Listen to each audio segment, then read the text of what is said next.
Hi guys, welcome back to my channel. My name is AJ and thank you all so super much for watching my videos and for subscribing to my channel. God bless you.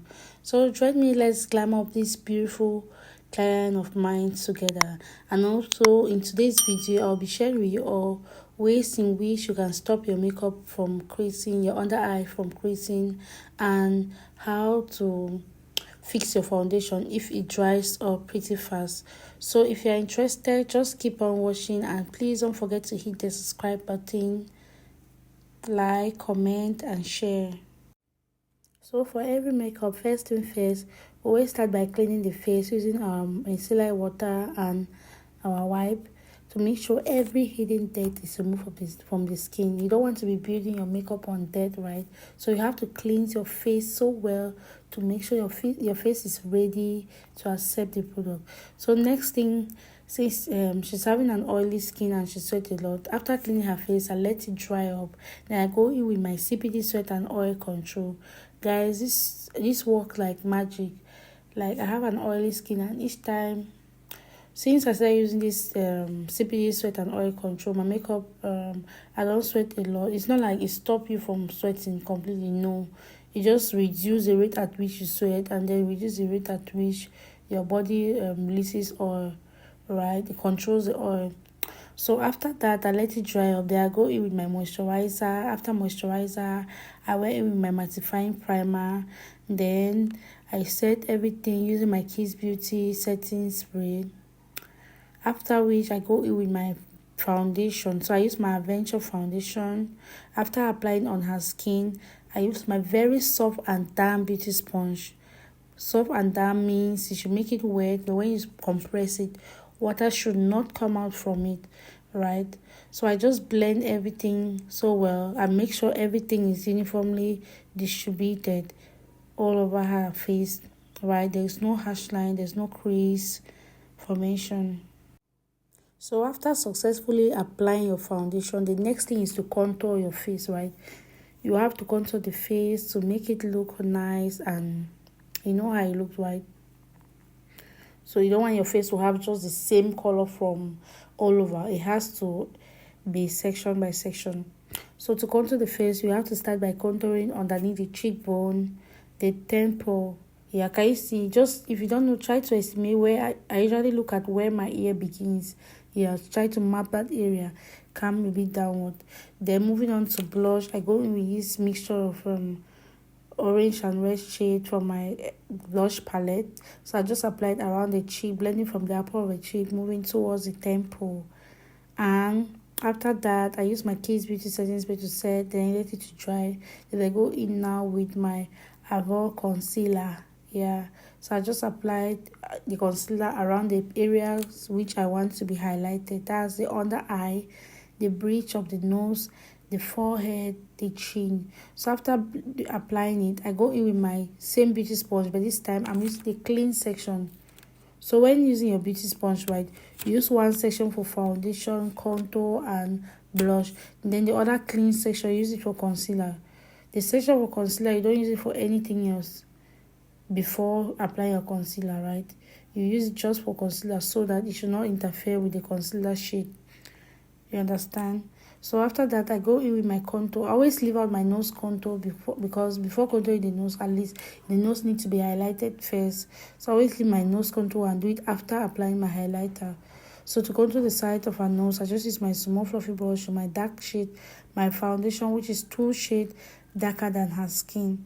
So just contour the side of the nose, making sure. And then when I'm blending again the contour area around the nose, I make sure that I don't mix like the shades of front. I don't use this. I don't blend and come right to the top, like to the bridge of the nose, because that highlighted the thin line of highlighter needs to be there. That's what will make the nose appear sharper and pointed. You don't need to blend all that dark shade all over, right? Make sure you avoid the thin line around the bridge of the nose. Yeah. Then to set her face, I go in with my Miracle setting powder in the shade Ginger. That's all the highlighted area. And for the rest of her face, I go in with my powder from my VBT powder palette, which is equivalent to her skin tone. Then after that, Remember, everything cream has to go dry. I go in now with my contour, which I use my powder for my powder palette, which is 2 shades darker than her skin. So I just contour all the area which has been previously contoured, like underneath the cheekbone, the temple, the side of the nose, right? So after that, I set everything and melt down the powder effect using my Kiss Beauty setting spray. And for baking and reverse contour, I use my same Miracle setting powder and do so while baking, right, make sure you blend your under eye so well before baking. So while baking, to prevent your under eye from creasing while baking, leave a general quantity of setting powder around the under eye such that every moisture can be absorbed, right? Yeah, that's what I do. Every moisture can be absorbed. And then secondly, if your foundation dries up pretty fast, before applying your foundation, you can mix it with a little bit of moisturizer. You can mix it with a little bit of moisturizer to make the foundation not to dry up very fast. And then if you have already applied the foundation on your face without mixing with the moisturizer, you could just use a setting spray. Apply your setting spray on it before going to blend for easy blending. So moving on to brows, I started off by laying off the hair using my using my Nikki Signature Brows Tamer. Then I go in with my setting powder to make sure every moisture is absorbed. Then to outline the brows, I use my Isa and Those Angle Brush. Mix 50% of the black and brown shade of my KR Brows Pomade to produce the outline. Then I started out by filling from the end. Then to fill from the beginning, I go in with my Davis pencil in the shade 003, a well sharpened Davis pencil to produce tiny hair-like stroke, right?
Thank you all so super much for watching my video, and please don't forget to like, comment, subscribe and share. Bye guys.